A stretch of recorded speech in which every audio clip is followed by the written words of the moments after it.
بسم اللہ الرحمن الرحیم۔ وہ گھر جس کی حفاظت کے لیے ابابیلوں کا لشکر آئے اور ہاتھیوں کے عظیم لشکر کو تباہ و برباد کر دے، وہ گھر جس کی حفاظت دنیا کی تخلیق سے ہی کی جا رہی ہے۔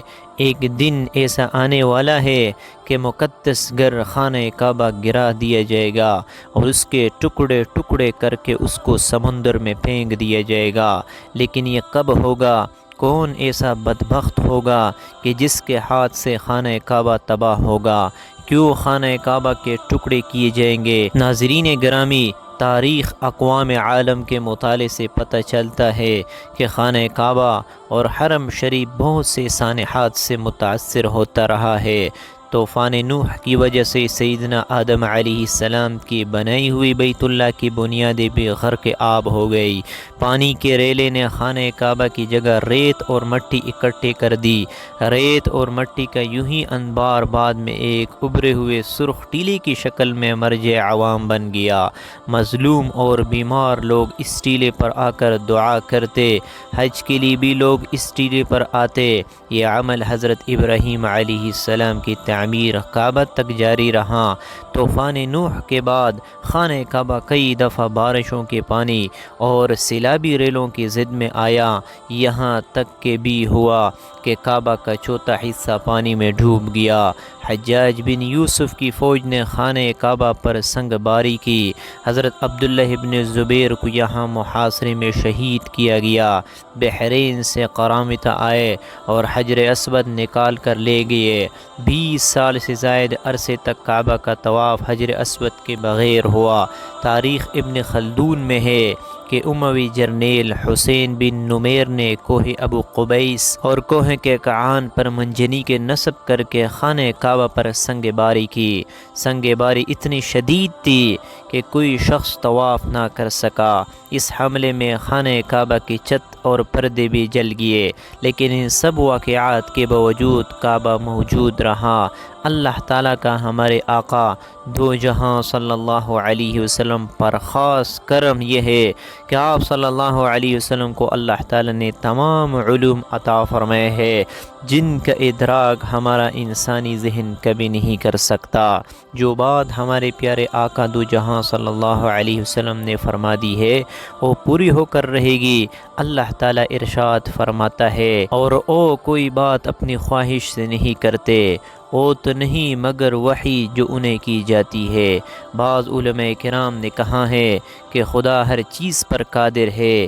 اللہ تعالیٰ کے علم کے سمندر کے مقابلے میں نبی اکرم صلی اللہ علیہ وسلم کا علم ایک قطرہ ہے، مگر آپ صلی اللہ علیہ وسلم کا یہ قطرہ تمام مخلوق کے لیے ایک سمندر کے برابر ہے۔ یہ بات سچ ہے کہ ہم آپ صلی اللہ علیہ وسلم کے علم کے بارے میں اندازہ نہیں لگا سکتے۔ اللہ کی ذات تو بہت ہی وسیع ہے، ہم اس کا اندازہ کس طرح لگا سکتے ہیں؟ آپ صلی اللہ علیہ وسلم نے اپنے سے پہلے گزرے ہوئے انبیاء کرام اور ان کی امتوں کے ساتھ ساتھ آنے والے وقتوں کے بارے میں بھی اپنی امت کو آگاہ کر دیا۔ محدثین اکثر علماء کرام کا کہنا ہے کہ جب قیامت قریب آنے والی ہوگی تو خانہ کعبہ کو گرائے جانے کا قصہ پیش آئے گا۔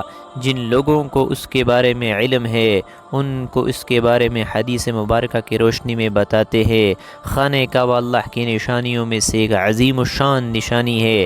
جب تک کعبہ قائم ہے اس وقت تک دنیا بھی قائم و دائم رہے گی۔ جب خانہ کعبہ کو گرایا جائے گا تب قیامت رونما ہوگی۔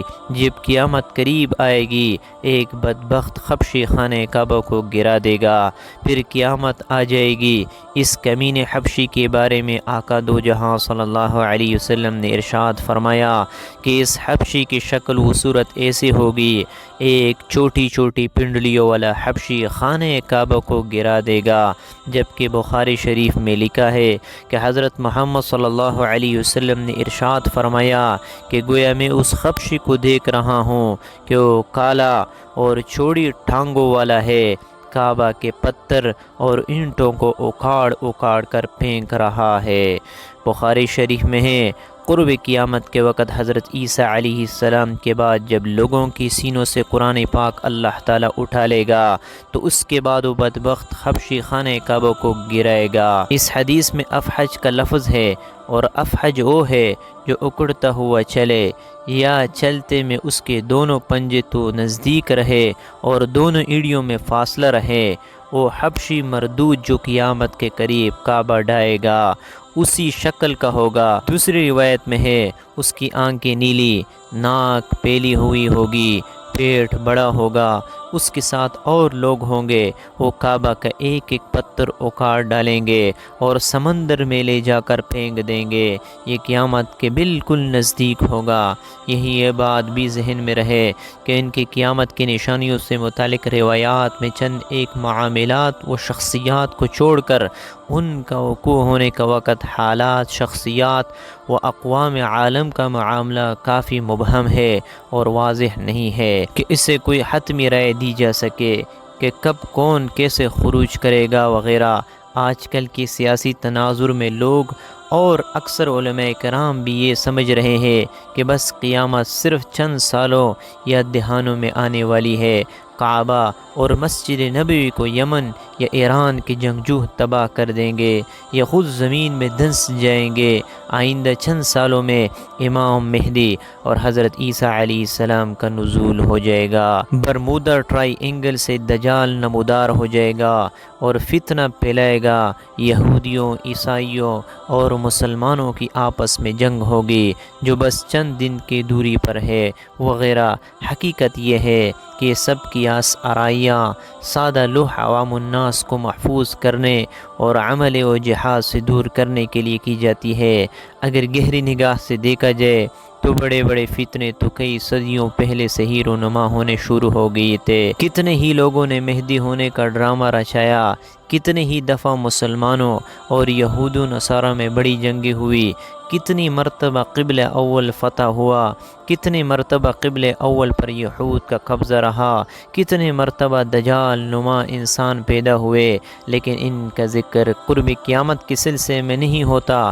صرف 20ویں اور 21ویں صدیوں کے سیاسی معاملات و واقعات کو ہی قرب قیامت سمجھ لیا گیا ہے، جبکہ نبی کریم صلی اللہ علیہ وسلم کے ایک فرمان کے مطابق آپ کی وفات کا بعد سارا زمانہ قرب قیامت ہی ہے، چاہے کتنی صدیاں بیت جائے۔ لہذا علماء کو چاہیے کہ آج کل کے سیاسی پروپیگنڈے سے متاثر ہو کر ان عوام الناس کو محفوظ کرنے کے بجائے ان کو نیک اعمال و جہاد فی سبیل اللہ کی ترغیب دے۔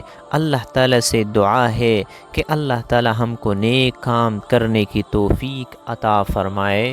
آمین۔